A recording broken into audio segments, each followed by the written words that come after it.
So thank you everyone for coming this evening. Glad the weather wasn't too bad. We do have some of our council folk here. We have Councilor Rosenfeld and Councilor Robbins. I don't know if they want to share any words. Have a nice afternoon. Right, yeah. All right.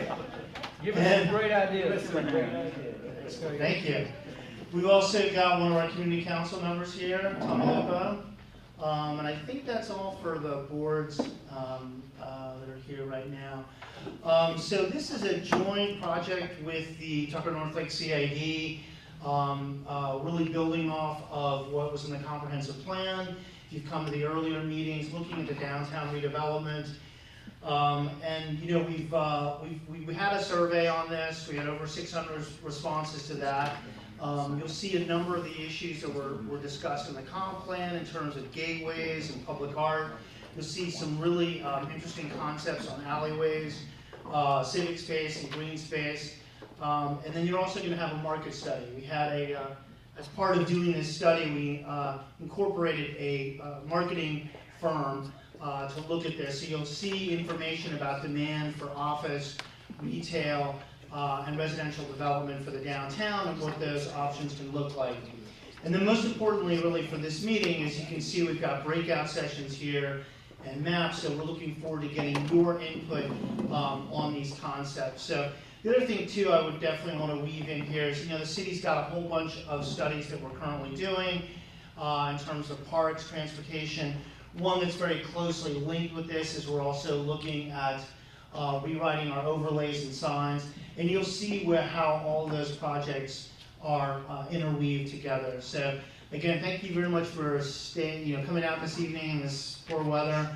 I think we're all going to learn a lot, and we're really looking for your all's input. And then you'll see that as this all be uploaded onto our website, and then you'll see where this plan goes to adoption, and it'll actually go to the Community Council and Planning Commission and Council before adoption. So with that said, I'm going to pull up the project manager, Laura Richter. The folks at TSW are the regional experts in downtown development. They've done great work in a lot of other nearby communities, Duluth, Woodstock, and I think they've brought a lot of great new, fresh ideas, and we're really excited about this. So thank you. All right, good evening. My name is Laura. I work with a company called TSW. We're a planning architecture, landscape architecture firm. We're local here in Midtown Atlanta. I'm also here with my two coworkers, Adam Williamson, who is one of our principals. He's the principal in charge on this project, and Julia Brodsky, who is one of my fellow planners, who is helping me with the need of the project, as well as Jeff Kosky, who's with the advisory group. They are the market firm that is, he's going to go through all of the market research and data related to downtown Tucker. All right, so once, no worries. You're welcome. We've all done it before. So this chart here just explains this, the team again. So project scope. John talked about this a little bit earlier, but overall, we are building on the goals of the comprehensive plan that was adopted last year. We are identifying current and future market conditions, which is a piece that Jeff's working on. We're identifying redevelopment opportunities in the site area, as well as areas where we can add connections, whether those are pedestrian, auto, bicycle, as well as implementing some projects in the existing alleyways and see how those can be brought to life or reconnected. We're also identifying potential civic spaces, whether that be a signature sort of town green space or pocket parks throughout the downtown. Please, that's part of the process, is for y'all to tell us what's important to you.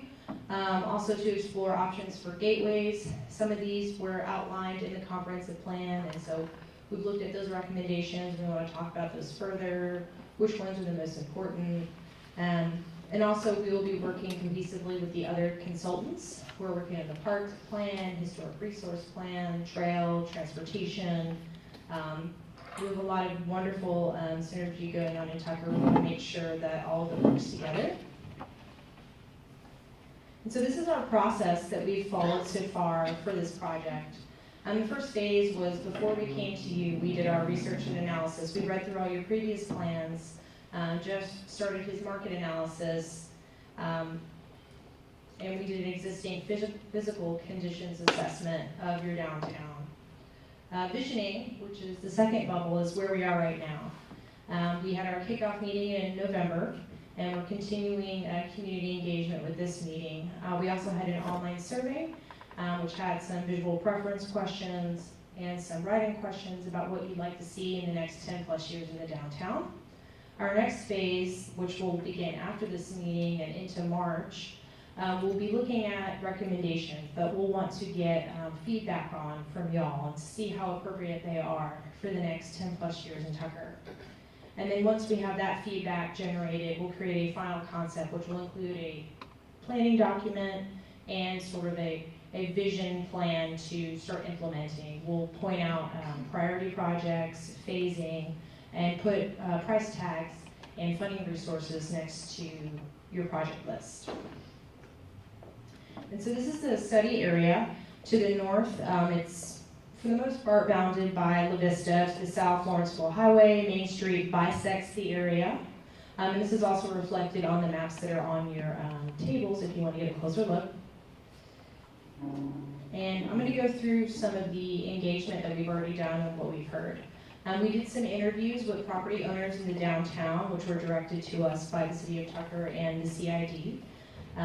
Several property owners are open to redevelopment or reuse of their existing properties, which is reflected in the concepts that are on your tables. A signature green space is desired, as well as pocket parks and plazas. Property owners also would like to see more residential development downtown. They also like to see some residential diversity, more restaurants, breweries, and boutiques, as well as beautifications of the gateways and alleyways. During our kickoff meeting in November, these were some of the big ideas that were generated by the public. Make Main Street more usable, attractive, functional, with municipal parking that's very well marked. Train impact minimization, meaning potentially doing a beautification project or a safety project for the train crossing. Minimization of the industrial spaces, and potentially, if those could go out further, attract a wider variety of residents, and have more mixed-use properties being commercial or office on the bottom, maybe residential above, at a higher density. More green space, more gathering spots, a place for a farmer's market. We mentioned the car rally, which is a great event y'all have here on Main Street. Increased parking downtown, but off Main Street. They really wanted to keep that as sort of your main corridor of the city. Consider performing arts and amphitheater, as well as music venues. Address unsightly auto repair places. Consider live over work options. Also further develop and extend the street grid where possible. Sign and building ordinances for beautification on Lawrenceville Highway. And I'm going to pass it over to Julia, and she's going to talk about the survey results. All right. So first, can I have a show of hands how many people actually filled out the survey?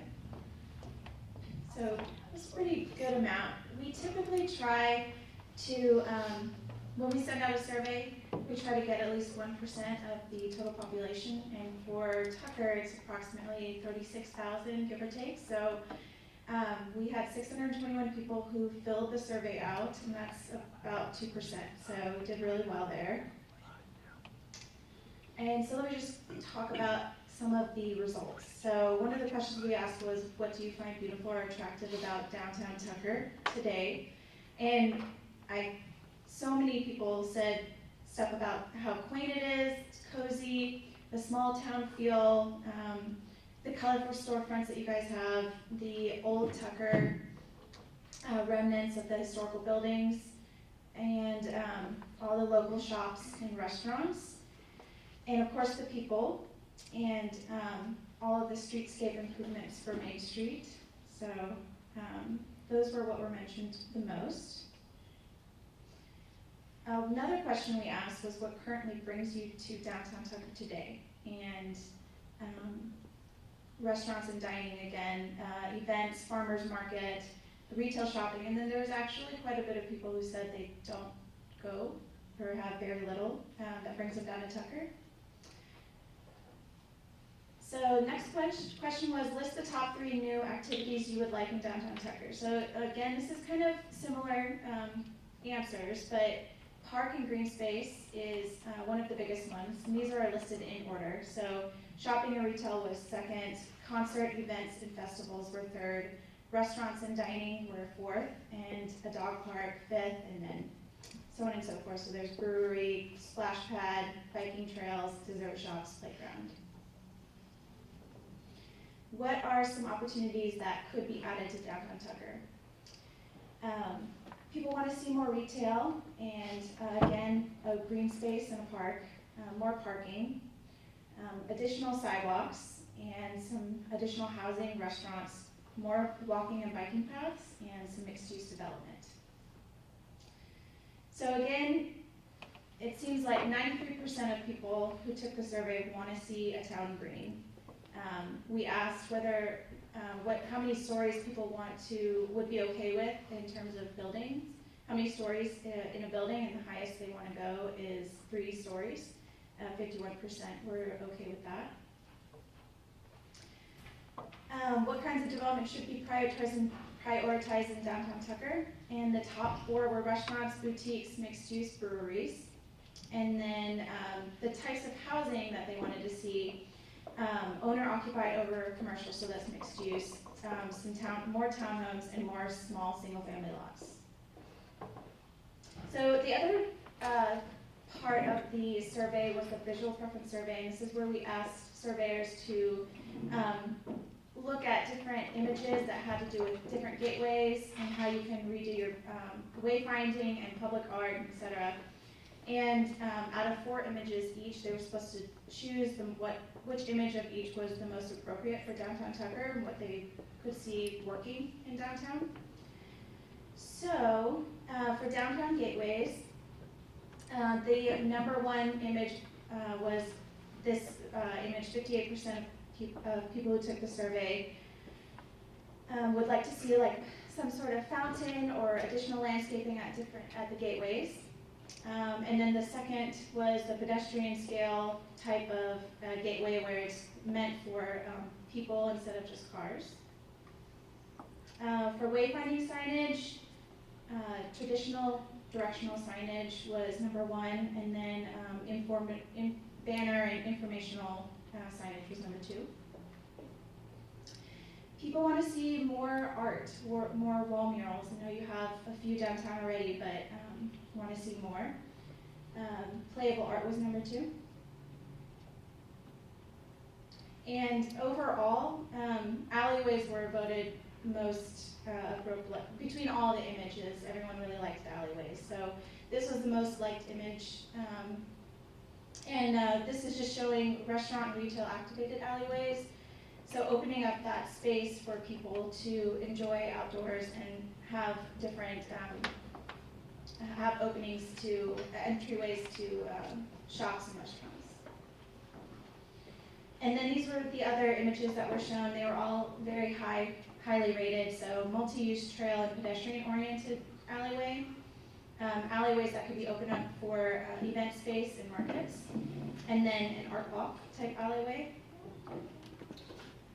For streetscaping, the number 1 was the shared trail and sidewalk street with street trees and on-street parking. So sidewalks would be buffered with landscaping and then intermittently on-street parking. And then the number 2 was having, I think it's curbless street, but shared street that is carless, pedestrian, and bicycle oriented. For bike facilities and trails, the number 1 was a shared multi-use trail. And then it was between number 2 and number 3, it was equal. Rail, multi-use trail, and bike lane with landscape buffer. For green space, again, I think it's very important that we create a green space that's large enough to house major events. So in some sort of green space that has an amphitheater, maybe some fixed seating, multi-purpose lawn. And the number 2 image was a plaza, so not so much a green space, but at least a plaza space that incorporates public art and outdoor seating. For small single-family images, this one, alley-loaded garages with building, street frontage, and gardens was number 1. And then number 2 is alley-loaded garages with building, street frontage. So we know that you guys want to open up your alleyways, especially with, according to these results. And this was the least liked image out of all of the images on the visual preference survey. This is showing front-loaded garages with building, street frontage. And for townhouses, people want to see alley-loaded garages fronting pocket parks or a common green space. And for owner-occupied multifamily units, 2-story duplex was number 1, and 3-story complexes were number 2. For mixed use, 3-story retail with residential above, and live work units were number 2. And that's it.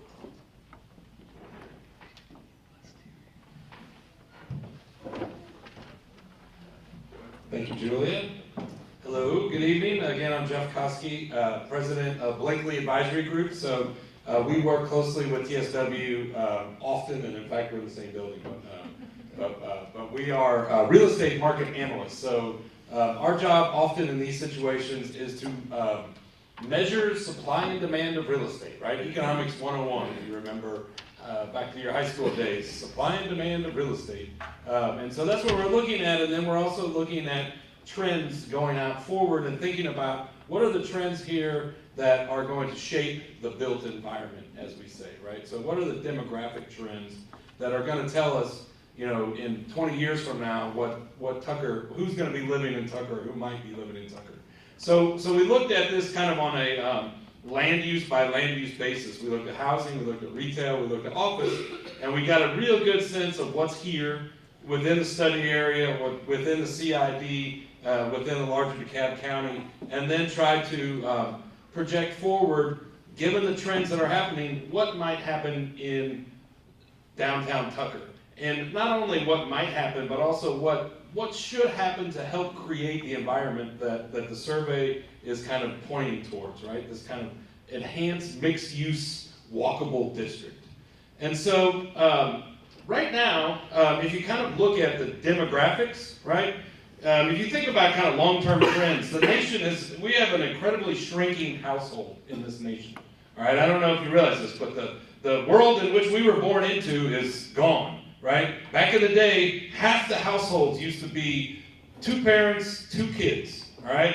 Now we're headed to a place where that's only about a quarter of the households now. So if we think about future housing trends, building large single-family homes for those 4-person households isn't a real great market decision necessarily. At least not to have the entire housing stock built to house a 4-person household. So what I'm getting at here is that we have shrinking households, and our position is that to meet the market demand, we should be building smaller houses, smaller housing units, right? Because that's kind of where things are headed, right? And so we look at downtown Tucker as well as city of Tucker. Two-thirds of all the households are 1 or 2-person households, right? So those are people who are going to be often looking for smaller houses. Right? There's not as many people living there. No kids at home.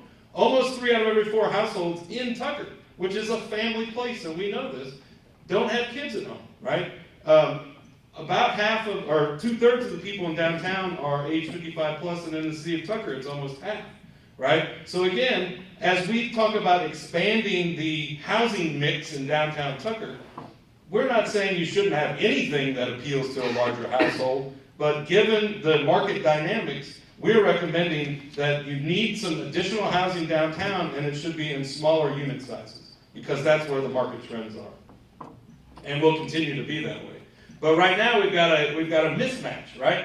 I showed you, I talked about 2/3 of the households are 1 and 2-person households, but within the study area, Within downtown Tucker right now, 88% of the housing units are single family, all right? So no one says, they should go away. Those are perfectly fine homes. But as you start to think about redevelopment downtown, what are we going to add to the mix? Our position is that you need to add housing, and it needs to be more the type of housing that is appealing to 1- and 2-person households, because that's where the market is. And so, as we ran the numbers, and this is the results of a long and arduous process looking at future demand, right? And so, if you look over on the right side, right-hand column, this is what we think there is potential for in terms of housing in downtown Tucker. This is not a prediction, and it's not even necessarily saying this is what you have to have. But this is kind of to help Adam and Laura and Julia think about should they be planning for in terms of housing downtown. And we think there's potential over the next decade, right? So out to say 2030, that you could have almost 600 new households in downtown Tucker.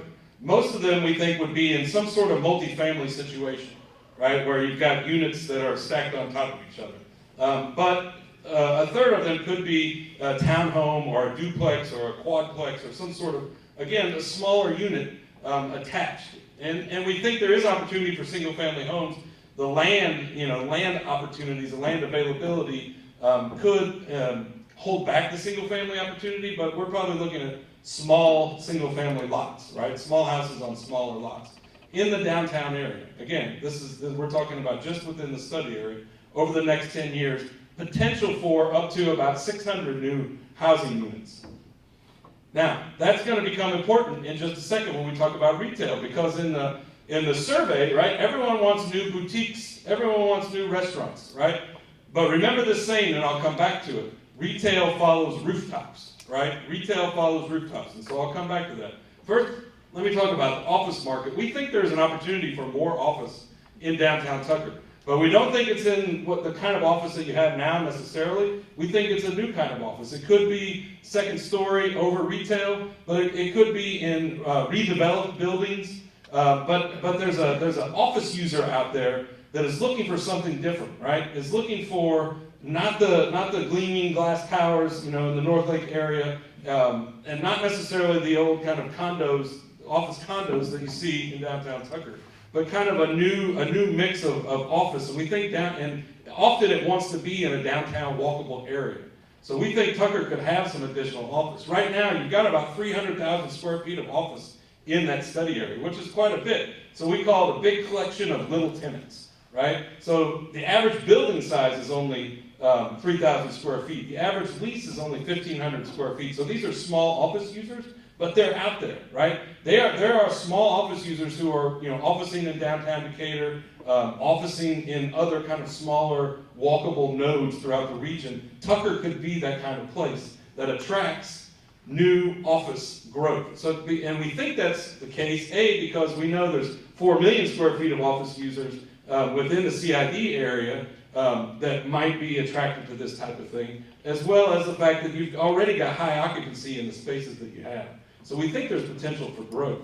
And so as we ran the numbers, and I won't get into all these formulas, but we think over 10 years, there could be opportunity for up to maybe 80,000 square feet of new office space, which is a pretty darn healthy number. If you think about right now, there's 300,000 square feet, so adding almost another third to that. And again, that's going to be important when you want retail. But what does this office look like? Again, the picture in the upper left is the comic book shop, but we think that that look could be something that an office user is looking for. So an office user could be a real estate firm, an architecture firm, these types of things that would want to be in an adaptive reuse type building, or in a live-work type building, so that would be a mixed use, but just 2 stories, or in a larger mixed use development. That picture over there, that's about an 8,000 square foot building over at 2nd and Hosea near Kirkwood and Eastlake, right? That's a new building going up right now, about 8,000 square feet. So we think you could maybe have them, over 10 years, you can almost have one of those every single year, we think, in terms of demand. Now again, it depends where they go, how they're arranged, and what they have to offer, but the demand is potentially there. So the housing and the office help get additional retail, and that's the only way it's going to happen right? Unless you want to build a lot of parking lots, which you don't need. And if you build a lot of parking lots, you're not going to have a walkable downtown, because retail follows rooftops, right? And if you don't have more rooftops or more office users in downtown, people are going to have to drive here. People will drive here. You want people to drive here, right? In my business, traffic is good. Traffic means it's people with dollars in their back pockets or in their purses, right? And you got to have those people. But if you can get them here on their feet, then you don't have to build a parking space for them, right? And so this is what a downtown mixed-use district does. It works together, right? This is not the strip mall, right? This is not necessarily, what you might find even, on the outskirts of downtown. This is something different, unique, and it will add character to the area. And so right now, the number of households and businesses, workers in the downtown area support just enough retail, basically, for that yellow box right in the middle, right? And so you kind of have what you have right now, until you get new rooftops in the area or until you get new office users, and preferably both, right? But if you add what we think you can add, you could start to increase your retail footprint. You could get more boutiques, as everyone says they want, and most importantly, you could get more food options. Because food is what's driving retail right now. If you think about it, retail has totally shifted, right? We buy things in a way that we never bought before. And so it's hurting a lot of our downtown retail districts. But the great thing is people are looking for experiences. When they go to shop, they want an experience, right? They don't just want to go, hand their money across the counter. They want a whole experience. Otherwise, they can buy it online at home, right? So I want to go and I want to be entertained at a pocket park. I want to see art, and I want to eat some good food, drink some good beer, and that's how you increase your retail in the area. And so this bottom box that says 80,000 is the wrong number. It should say 400 new employees. So basically, if you take the office space that I was talking about, that would have about 400 employees in it. And if you took those almost 600 residential units and the demand that they would throw off, you could have an additional about 45,000 square feet of retail in the downtown area. That would be about the size of a normal public store, right? Not the big Krogers that they're building, but just your normal public store might be, in this range. So that's the amount of retail, but you wouldn't want it all in one big box, right? You would want a boutique here, and a brewery here, and a restaurant there, and you get to about 40,000 square feet. And if you add all of that up, you're going to have a wonderful, wonderful, walkable downtown district. And again, this is kind of what I'm talking about in terms of what type of retail. Half of it, at least half of it, is going to go in your mouth, right? Things that you buy to go in your mouth. That's what it is today, right? These boutique soft goods, right? These things, they struggle. I'm not saying you won't have any of them, but they're struggling.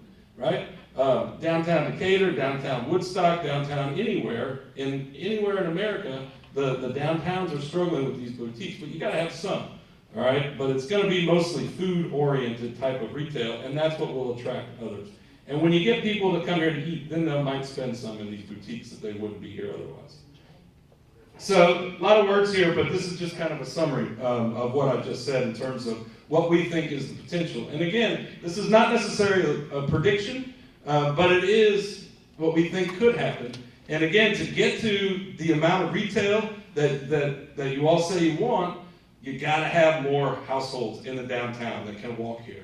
And so we are advocates for more housing to help you grow your downtown. It all has to sort of fit together. You don't get to pick and choose necessarily.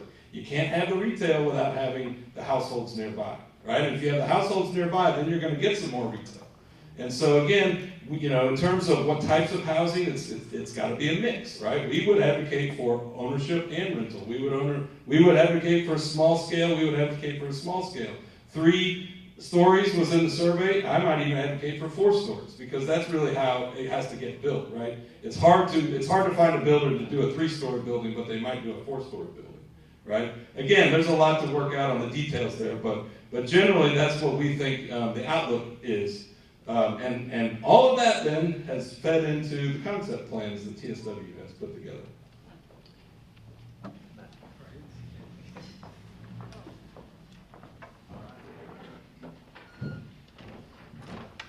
Thank you, Jeff. Okay. Great. Thank you guys for coming out today. I know we canceled last month because of the blizzard. I hope everybody was okay in the storm.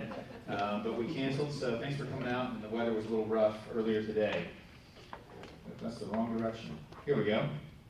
I'm Matthew Lee. I'm the director of the Tucker North Lake Community Improvement District, and we have partnered with the city of Tucker to fund this project. The downtown area matters to commercial property owners, and so we want to make sure that change is coming. We know it's coming, and we'd like to guide it in a direction that makes sense for the commercial property owners as well as for everybody that uses this area. Whatever happens here will affect the entire region, so we want to get that right. So last time here, Tom Burns mentioned the sign above his building, and we were already in process of leasing that, and he said, you ought to use that to market downtown Tucker, and that was a great idea. I'm not a super big fan of billboards, but we got one, so let's use it. And we put this up here, just copied the font from what TSW had been using, and we've gotten a lot of traffic on that. There's 100,000 cars go in front of downtown Tucker every day on Lawrenceville Highway. Excuse me, not every day, every week. That'd be awful if it was every day, every week. And we want all those folks going to Gwinnett to know that we're here, right? We want to try to establish a stronger sense of place, a stronger identity for Tucker. So I want to roll the clock back a little bit and give you some background on Tucker. We've all heard the stories about Tucker and when it was formed in 1892, but it's interesting. The railroad came through, and they were going to put in 6 towns between Lawrenceville and Atlanta. And they did. They put in Gloucester, Luxembourg, Lilburn, Braden, Tucker, and Montreal. And for all of them, they created a grid. But today, we only have 2. We have Lilburn and we have Tucker. And Lilburn lost their grid. They've got a railroad avenue, they've got one block that's kind of north. But Tucker was able to retain the grid. And that's what we see today. But the grid doesn't entirely make sense if you look out on the map. You can see some dead ends, you can see some place where you see the older structure, but then it's gone. So I kept thinking, if we had a map from 1892, we would know exactly what it looked like. And then I remembered, in this little building that I've been in 100 times, hanging there on the wall in a frame, was the map. This was the Browning's militia district, and it was going to be called Browning, Georgia. But instead, they chose the name Tucker. But you can see here, there's a grid, the streets. So I recreated it, and here's a better view for you, okay? So we see at the top, we've got the avenues, and they ran east to west. We've got streets that ran north to south. I'll step out of the way here so y'all can see it. And each block was broken down, most of them, into 8 lots. You can see some of the property owners named there, Mrs. T.A. Browning, Burgess Smith, George England. Those are some old family names from the area, and they were here. And each block had a letter, and then crossing the blocks were alleys. The streets were 100 feet wide. So Main Street still is, if you take out the sidewalks. Those of you that remember not too many years ago, it was 2 lanes. They did that in town so that you could turn your ox cart all the way around without having to back up, right? So that's what they did. And most of the others were 100 feet too, except there was 2nd Avenue, which is now Railroad Avenue. And 3rd Avenue has almost all disappeared. That's completely gone. But there's something exciting about that, and that's the alleys in the middle. Those are the crosses where the blocks are divided. Those are put in for coal delivery, so you can deliver those on the back of the property. But we don't use coal today in your homes. So what became of the blocks? What became of the streets? And how did we end up with what we have today? So here's an example. There's a block from 1892. I put the numbers over here of the sizes, and you can look at that later online, all the details on how big the blocks were. But then here's a block today. I always wondered why the map had a big B on it, and it never made any sense to me until I found the old map. And so this is Block B. And there's Local 7. This is one of Mark Frank's buildings here in town. Okay? But you can see that the alleys, one full alley is still there. And this runs all the way up to Lindburn. The alley's still there. So that's right-of-way. So the city has been in the process with the county in buying right-of-way for sidewalks to go along the streets. But with this, they already own it. It's there. So that's a big cost savings to getting right-of-way. And then you've got the section coming out here toward Main Street. Here's another one. Oops, went ahead too many. Okay? So here's across the street. So you can see that same alley extends all the way across. You've got Village Shoe and Bank of America there for reference. And then on this next one, Block D, you can see there where 5th Street used to be. And these dimensions are all still the same. It's very clear. So the post office where they are now is where 5th Street used to be. So that's gone. That would be very hard to get that back, right? But the alleys, not so much, because we already have a lot of the alleys. So as we look at this, how big are the blocks? Well, here's down on Peachtree Street. This is the building the Hard Rock Cafe is in. Jeff was just talking about 3-story buildings. So this is a 3-story building, and this block is about 100 feet less on 2 of the sides than the blocks we're talking about here. But the other sides, the dimensions are the same. So this is what we're talking about. Of course, we're not looking to put buildings that tall in the back. That would be way down the line. Did anybody hear today about the property sale in Buckhead? So less than an acre went for $8.9 million in Buckhead. Yeah. It's going to be a while before that happens in Tucker. So when we think about that, we talk about the alleys. What do you do with alleys, right? How do you make an alley that's somewhere where somebody wants to go, right? Where we want to go. We talk about tourism. You never hear about anybody going on vacation to see the cul-de-sacs of Wichita. That just doesn't happen, right? Or the strip malls of Santa Fe.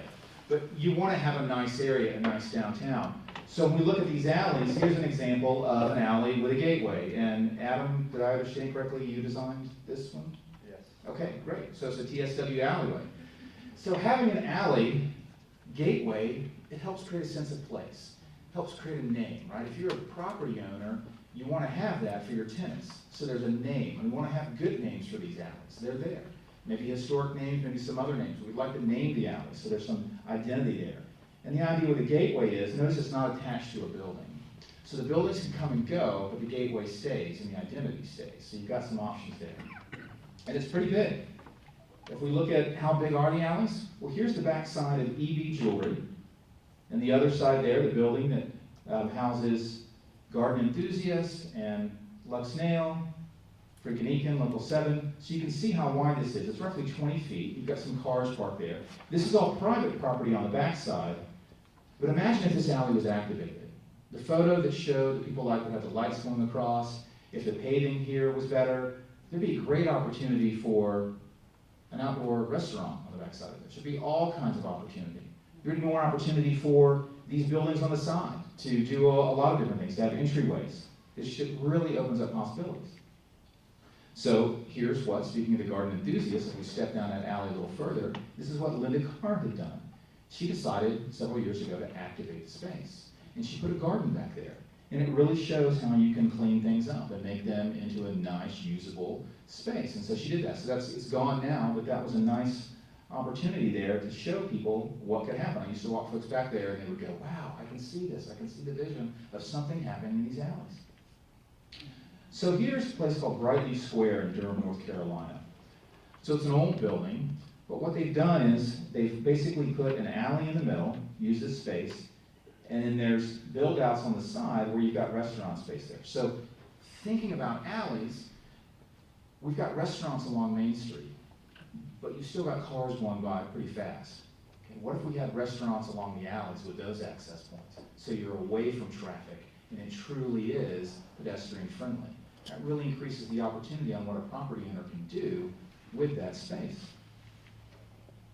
Here's another slide. So you can see where they've got the build out for the patio, but then you still have the public space and where they have events. So these are just some ideas of things that could be possibilities. This is private property except for the alleys and the streets. So it's really up to what the property owners want to do. And again, as I mentioned before, the goal is to come up with ideas that are cohesive, make financial sense, that property owners will say, I like that, I'm willing to invest in that. That's going to make sense for the long term. So speaking about the railroad, we've got great sidewalks until you get to the railroad. And then it's a mud, dirt path, and you have to go across it. And hundreds of people go across it every day. Well, here's an example from Woodstock. Different railroad, but the concept still works on a railroad. It's got a pedestrian crossing. The bar comes down to let you know not to cross. A light flashes, just like for a car. So this is a public safety enhancement. And I think we need to look at something like this to get people back and forth across the tracks better than what we're doing right now. It's more effective for commerce, it's safer, and it's really, in the big picture of things, not that expensive to get that done. We just have to work with the railroad. So back to this block. This just gives you a little bit of history when you're looking at the maps and you see these white lines that show where alleys are, where right-of-way is, and where right-of-way could be extended if something was worked out with a property owner, for them to say, you know what, he's right. If I had a property owner or had an alley going through my property, I could do more with this. So just wanted to give you some of that history. Really excited that y'all are here, and I know Adam's gonna come up here, and in a moment, when he's done, the lights will come back on, and your eyes will adjust, and we'll get to look at those maps. So thank you.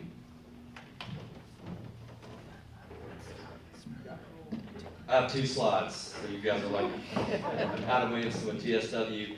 We're excited to be here, and I have a disclaimer of this. So we're going to jump into this activity. So the following concepts are intended to show long-term development options. These plans assume that any future development will only occur when willing landowners sell the development sites to willing developers. What we're basically saying is that we're just looking at other people's land, and this is for discussion purposes. And we have had a lot of conversations with the landowners. Matthew and John and others have talked to those, and we did have a lot of feedback through the process. I'm going to talk very briefly about the 2 concepts on your table there. Concept 1, I think the big idea here is that you'll notice the green space is on Main Street. There's a green space there with the City Hall that's behind that fronts on First and potentially Main Street. So that location, if you look to the left, is a legend, and you guys know what most of this means. Mixed use would be more than likely residential with commercial on the bottom and office on the bottom, the purple. And then you have commercial, which would be just strictly commercial, which could help. And then parks and green space, and townhouses, multifamily, civic, more than likely would be a city hall or some type of government building. And then what Matthew was talking about, we love all those ideas that he mentioned, and a lot of that's reflected in this plan. In particular, you'll see the new trail connections in green, the dotted dash line, and those follow a lot of those alleys that he mentioned, and that was from the trail plan that was done already. And those follow the alleys, which are in white. The existing alleys are those white arrows, and then we also have some proposed connections that are dashed. And then we have gateways, kind of the circular, the circles on the ends, like 5 of them. And then we have a big 5-minute walk in the middle there, and that's just what people will walk. Most people are willing to walk about a quarter mile, 5-minute walk. And so I mentioned what's distinctive about concept 1, and also the red. Notice the red streets. So what we're saying is, and I think both concepts has this, is Main Street remains a retail commercial street, but this plan shifts it down First Avenue to the left, and having more commercial that way. Because if y'all increase the demand, where will that retail go? We're trying to find places for all these pieces of the puzzle, including the City Hall. And there's multiple green spaces throughout, and there's a lot of mixed use in this particular plan. Concept 2, a lot of the same ideas. We shifted notice to the red, we shifted it the other direction, toward 4th Street. So the commercial would shift that direction. You only have so much though. If you look at the numbers, there's only so much retail, so you gotta figure out where you want it. And try to get it there where it's clustered together. And then this has a City Hall up on La Vista, to the north there. It shows a lot of the same elements with the trails and the alleys. It has a little bit more multifamily, less mixed use, and some commercial. So